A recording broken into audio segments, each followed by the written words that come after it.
بسم اللہ الرحمن الرحیم۔ الا ان اولیاء اللہ لا خوف علیہم ولا هم یحزنون۔ سن رکھو، بے شک جو اللہ کے دوست ہیں انہیں نہ کوئی خوف ہوتا ہے اور نہ وہ غمگین ہوتے ہیں۔ بلغ اللہ بکمالہ کشف الدجی بجمالہ حسنت جمیع خصالہ صلو علیہ وآلہ۔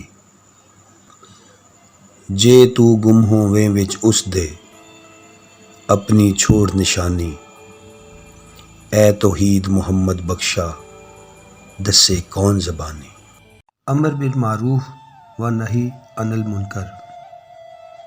حضرت انس بن مالک رضی اللہ تعالیٰ عنہ سے روایت ہے کہ رسول اللہ صلی اللہ علیہ وآلہ وسلم نے ارشاد فرمایا، جو مجھ پر ایک مرتبہ درود بھیجتا ہے اللہ تعالیٰ اس کے سانس سے ایک سفید ابر پیدا فرما دیتا ہے اور اس کو حکم دیتا ہے کہ اس کو برسائے۔ جب وہ برساتا ہے تو ہر قطرہ جو زمین پر گرے اس سے سونا پیدا ہوتا ہے، اور ہر وہ قطرہ جو پہاڑوں پر گرے اس سے چاندی پیدا ہوتی ہے، اور ہر وہ قطرہ جو کافر پر گر جائے اس کی برکت کے باعث اسے ایمان عطا ہو جاتا ہے۔ اللہ تعالیٰ نے ارشاد فرمایا، تم بہترین امت ہو جس کو لوگوں کی ہدایت کے لیے پیدا کیا گیا ہے۔ اور حضرت کلبی رحمۃ اللہ علیہ نے فرمایا ہے، اس آیت کریمہ میں اس امت کی فضیلت کو سبھی دیگر امتوں کے مقابلے میں ذکر کیا گیا ہے، اور وضاحت کر دی گئی ہے کہ تمام دیگر امتوں سے یہ امت بہتر ہے، اور امت کا پہلا حصہ اور آخری حصہ بھی اس بہتری سے تمام بہرور ہیں، اور اس امت کے لوگ آپس میں ایک دوسرے پر فضیلت رکھتے ہیں، جس طرح صحابہ کرام رضی اللہ تعالیٰ عنہ کو بعد والوں پر فضیلت ہے۔ آیت کے ایک حصے سے مراد یہ ہے کہ سب لوگوں کے واسطے فائدہ مند اور کارآمد ہے، اسے یہ امتیاز حاصل ہے۔ اللہ تعالیٰ نے مزید فرمایا، تأمرون بالمعروف وتنہون عن المنکر وتؤمنون باللہ۔ تم امر کرتے ہو نیکی کا اور منع کرتے ہو برائی سے، اور اللہ تعالیٰ پر ایمان رکھتے ہو۔ اس میں ہے کہ امت کا بہترین ہونا اس وجہ سے بھی ہے کہ اس میں مذکورہ بالا صفات ہیں، اور اگر یہ نیکی کا حکم کرتا اور برائی سے روکنے کے فعل کو ترک کر دیں گے تو فضیلت سے بھی محروم ہو جائیں گے۔ اللہ تعالیٰ نے محض اس بنا پر انہیں بہتر بیان فرمایا ہے کہ یہ نیکی کا حکم کرتے ہیں، برائی سے منع کرنے والے ہیں، اور کفار کا مقابلہ کرنے والے ہیں، تاکہ کافر لوگ اسلام میں داخل ہوں۔ پس یہ امت دیگر امتوں سے بڑھ کر نفع بخش ہے۔ رسول اللہ صلی اللہ علیہ وآلہ وسلم نے فرمایا ہے، لوگوں میں سب سے بہتر وہ ہے جو لوگوں کو نفع دیتا ہے، اور لوگوں میں سب سے برا وہ ہے جو لوگوں کو دکھ دیتا ہے۔ اور جو تؤمنون باللہ فرمایا گیا ہے، اس سے مراد یہ ہے کہ تم اللہ تعالیٰ کی توحید پر ایمان رکھتے ہو اور اسی عقیدے پر قائم رہتے ہو، اور اقرار بھی کرتے ہو کہ حضرت محمد صلی اللہ علیہ وآلہ وسلم اللہ تعالیٰ کے رسول ہیں، کیونکہ جو حضرت محمد مصطفیٰ صلی اللہ علیہ وآلہ وسلم کے رسول ہونے کا انکار کرتا ہے وہ اللہ تعالیٰ پر ایماندار نہیں ہے، اس لیے کہ انکار کرتے ہوئے وہ جانتا ہے کہ یہاں حضرت صلی اللہ علیہ وآلہ وسلم نے اپنی جانب سے معجزات دکھائے ہیں۔ رسول اللہ صلی اللہ علیہ وآلہ وسلم نے فرمایا ہے، جو کوئی تم میں سے برائی کو دیکھے وہ اسے اپنے ہاتھ کے ساتھ بدلا دے۔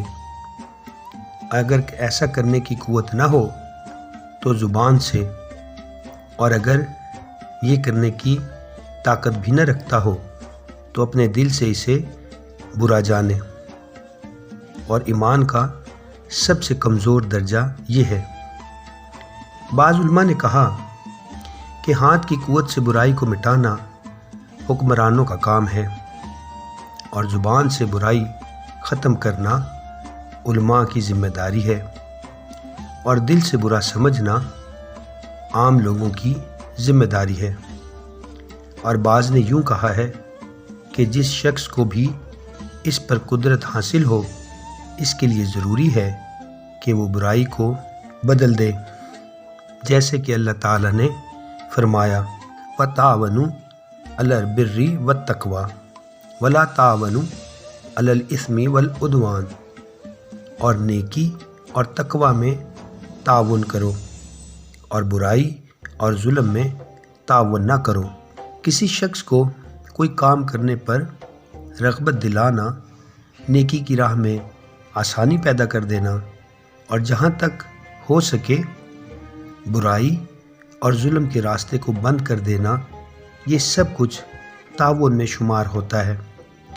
دیگر ایک حدیث پاک میں ارشاد فرمایا ہے کہ اگر کسی نے بدعت کرنے والے کو جھڑک دیا تو اللہ تعالیٰ اس کے دل کو ایمان اور امن سے بھرپور کر دے گا، اور جو بدعتی کی توہین کر دے گا اللہ تعالیٰ اس کو عظیم پریشانی سے حفاظت میں رکھے گا، یعنی قیامت کی پریشانی سے۔ اور جس نے نیکی کا حکم کیا اور بدی سے منع فرمایا، وہ زمین پر اللہ تعالیٰ کا خلیفہ ہے، اس کی کتاب کا بھی خلیفہ ہے، اور اس کے رسول صلی اللہ علیہ وآلہ وسلم کا بھی خلیفہ ہے۔ اور حضرت حذیفہ رضی اللہ تعالیٰ عنہ سے روایت ہے کہ لوگوں، وہ زمانہ بھی آئے گا کہ نیکی کا حکم کرنے والے اور برائی سے ممانعت کرنے والے شخص سے بڑھ کر گدھے کا مردار انہیں محبوب تر ہوگا۔ حضرت موسیٰ علیہ السلام نے اللہ تعالیٰ سے عرض کیا، یا الہی، اپنے بھائی کو دعوت دینے والا، اس کو نیکی کی طرف رغبت دینے والا اور برائی سے منع کرنے والا شخص جو ہو، اس کے لیے کیا جزا ہے؟ اللہ تعالیٰ نے ارشاد فرمایا، اس کے ہر ایسے عمل پر میں اس کے حق میں 1 برس کی عبادت رقم کرتا ہوں، اور مجھے شرم آتی ہے کہ اس کو دوزخ کی آگ سے سزا دوں۔ اور حدیث قدسی میں آیا ہے کہ اللہ تعالیٰ نے فرمایا، اے ابن آدم، تو مت ہو اس سے جو توبہ کرنے میں دیر کرنے والا ہے اور آخرت کی جانب بغیر عمل کے جانے والا ہے۔ باتیں عابدوں جیسی کرے اور عمل منافقوں کی مانند ہو۔ باتیں عابدوں جیسی کرے اور عمل منافقوں کی مانند ہو۔ اگر اس کو ملے تو اس پر قناعت پذیر نہ ہو، اور اگر نہ ملے تو صبر نہیں کرتا۔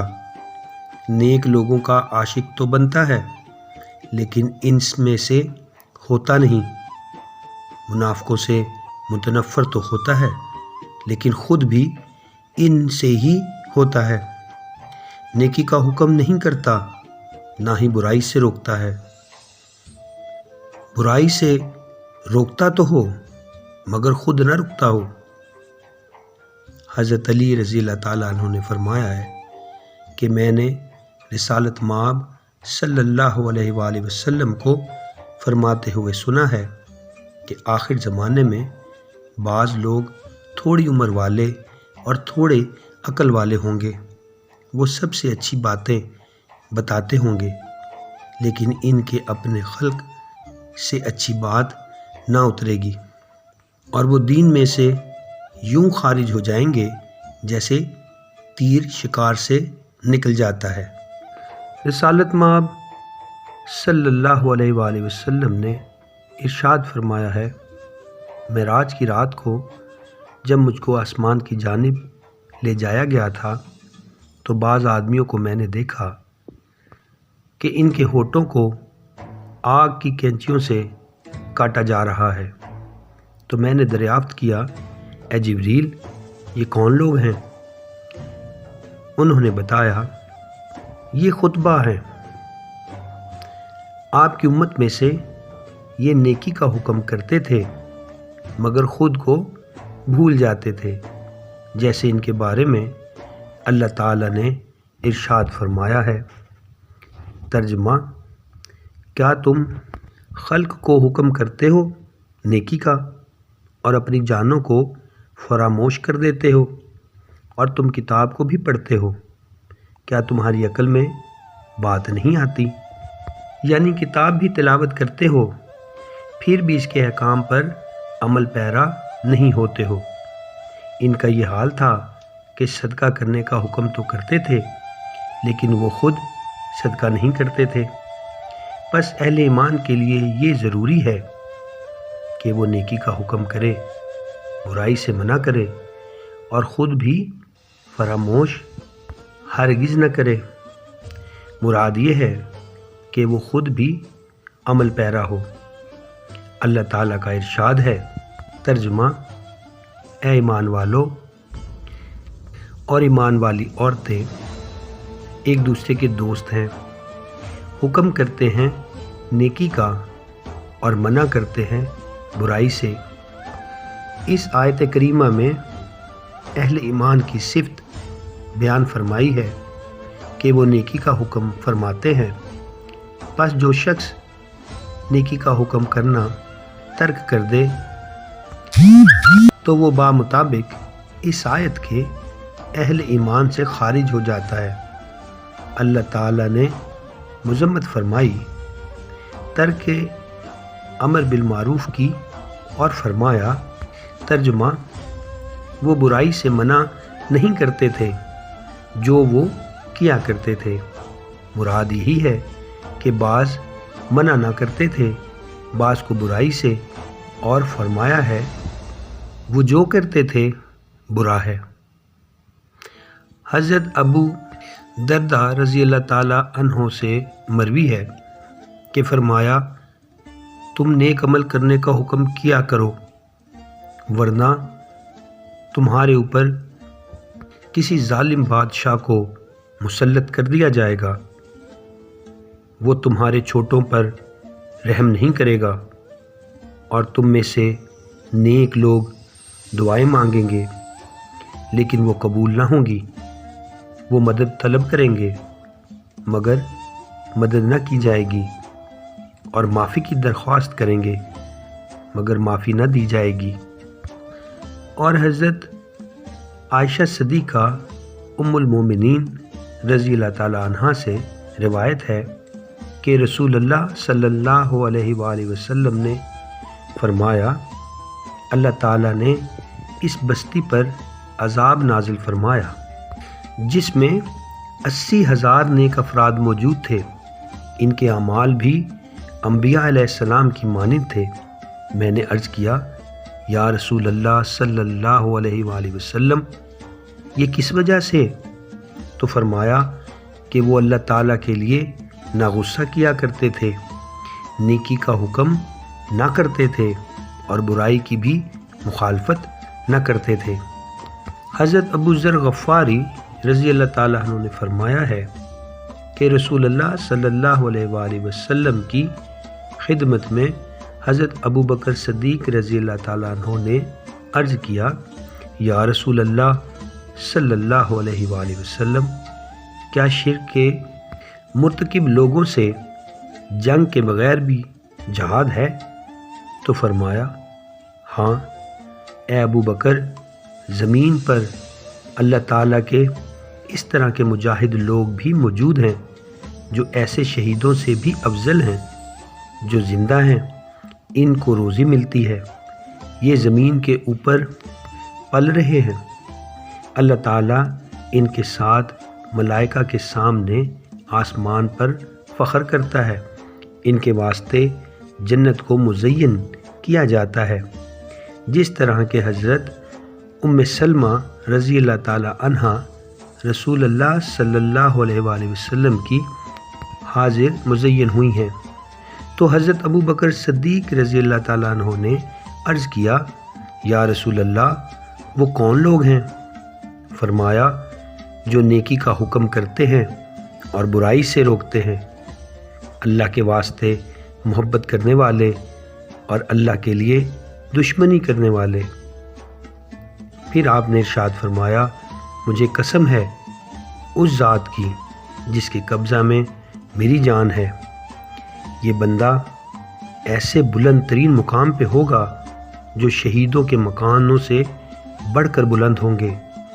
ہر مکان کے دروازے 3 صد ہوں گے، یاقوت اور زرد اور سبز زمرد سے بنے ہوئے ہوں گے، ہر ایک دروازے پر روشنی ہوگی۔ ایسا بندہ 300 حوروں کے ساتھ شادی کرے گا، وہ از حد پاک اور حسن والی ہوں گی، جس کی ایک جانب جب وہ نظر کرے گا تو وہ کہے گی، آپ نے فلاں روز نیکی کا حکم کیا تھا اور اللہ تعالیٰ کا ذکر کیا تھا اور برائی سے روکا تھا، پس اس نے جب بھی کسی حور کو دیکھا تو وہ حور اس کو ایک اعلیٰ مقام بتائے گی، سبب یہ کہ اس نے نیکی کا حکم کیا ہوگا اور برائی سے منع کیا ہوگا۔ اور مروی ہے کہ اللہ تعالیٰ نے حضرت موسیٰ علیہ السلام کو فرمایا، اے موسیٰ، کیا میرے واسطے بھی تو نے کوئی عمل کیا ہے؟ تو عرض کرے گا، یا الہی، تیرے واسطے میں نے نماز ادا کی، روزے رکھے، تیرے لیے ہی سجدہ کیا، تیری تعریف کی، تیری کتاب کی تلاوت کی، تیرا ذکر کیا۔ تو اللہ تعالیٰ فرمائے گا، اے موسیٰ، نماز تیرے واسطے دلیل ہے، روزہ تیرے واسطے جنت ہے، صدقہ تیرے واسطے سایہ ہے، تسبیح بھی تیرے لیے جنت کے اندر درخت ہیں، میری کتاب کی تلاوت کرنا تیرے واسطے حور و قصور ہے، میرا ذکر کرنا تیرے واسطے نور ہے، تو نے میرے واسطے کون سا عمل کیا؟ تو حضرت موسیٰ علیہ السلام عرض کریں گے، اے میرے رب، مجھے ایسا کوئی عمل بتائیے جو صرف آپ کے واسطے بجا لاؤں۔ فرمایا، اے موسیٰ، کیا میرے واسطے تو نے کسی ولی کو دوست رکھا؟ کیا میرے ہی لیے کسی کے ساتھ تو نے دشمنی روا رکھی؟ اب موسیٰ علیہ السلام جان گئے کہ صرف اللہ کے لیے ہی محبت رکھنا اور اللہ تعالیٰ کے دشمنوں کے ساتھ اللہ تعالیٰ کے لیے ہی دشمنی رکھنا افضل ترین عمل ہے۔ حضرت ابو عبیدہ بن الجراح رضی اللہ تعالیٰ عنہ نے فرمایا ہے کہ میں نے عرض کیا، یا رسول اللہ صلی اللہ علیہ وآلہ وسلم، عند اللہ یعنی اللہ کے نزدیک کون سا شہید افضل ترین ہے؟ تو آپ صلی اللہ علیہ وآلہ وسلم نے ارشاد فرمایا، جو شخص کسی ظالم حکمران کے پاس جا کر اس کو نیکی کا حکم دے اور بدی کرنے سے منع کرے، اگرچہ اس کو وہ قتل ہی کر دے، اور اگر قتل نہ بھی کرے تو ازاں بعد اس پر بدی تحریر کرنے کی قلم نہ چل جائے گی، اور اگر وہ زندہ رہا تو بھی وہ زندہ نہ رہا۔ اور حسن بصری رحمۃ اللہ علیہ نے فرمایا ہے کہ رسول اللہ صلی اللہ علیہ وآلہ وسلم کا ارشاد پاک ہے کہ میری امت میں افضل ترین وہ شخص ہے جو کسی ظالم حکمران کے ہاں چلا جائے اور اسے نیک عمل کرنے کا حکم کرے اور برائی سے ممانعت کرے تو وہ اسے قتل کر دے، تو اس شہید کا جنت میں حضرت حمزہ اور حضرت جعفر رضی اللہ تعالی عنہما کے درمیان درجہ ہوگا۔ حضرت یوشع بن نون علیہ السلام کو اللہ تعالیٰ کی طرف سے وحی ہوئی کہ تیری قوم میں سے میں 40,000 نیک لوگوں اور 60,000 برے افراد کو ہلاک کر دینے والا ہوں۔ انہوں نے عرض کیا، اے میرے پروردگار، یہ برے لوگ تو واقعی قابل ہلاکت ہیں، مگر یہ نیک لوگوں کو کیوں ہلاک فرمائے گا؟ تو اللہ تعالیٰ نے فرمایا کہ وہ میرے نزدیک بوجہ غضب نہ ہلاک ہوئے، بلکہ برے لوگوں کے ساتھ ان کا کھانا پینا ہوا کرتا تھا۔ اور روایت ہے حضرت انس رضی اللہ تعالیٰ عنہ سے، وہ فرماتے ہیں کہ میں نے رسول اللہ صلی اللہ علیہ وآلہ وسلم سے عرض کیا کہ کیا ہم اس وقت نیک عمل کرنے کا حکم نہ کریں جب تک کہ خود ان سب پر عمل پیرا نہ ہو جائیں، اور کیا ہم برائی سے ممانعت نہ کریں جب تک کہ اس تمام سے ہم خود منع نہ ہو جائیں؟ تو آپ صلی اللہ علیہ وآلہ وسلم نے ارشاد فرمایا کہ نیکی کرنے والے کے لیے ضروری ہے کہ نیکی کرنے کے لیے حکم کرے، خواہ تم خود سب پر عمل پیرا نہ ہو سکو، اور بدی سے ممانعت کرے، خواہ تم خود ابھی سب سے بھی نہ رک سکے ہو۔ اور سلف صالحین میں سے ہے، کسی شخص نے اپنے فرزند کو نصیحت فرمائی اور فرمایا کہ جس وقت تم میں سے کوئی آدمی نیک کام کرنا چاہے تو خود کو صابر رکھنے کی عادت ڈالے، اور اللہ تعالیٰ سے صبر کا یقین دل میں رکھے۔ جسے اللہ تعالیٰ سے ثواب کا یقین رہا، وہ خلق سے تکلیف نہیں پائے گا۔ اللہم صلی علی سیدنا و مولانا محمد وعلی آل سیدنا و مولانا محمد وبارک وسلم۔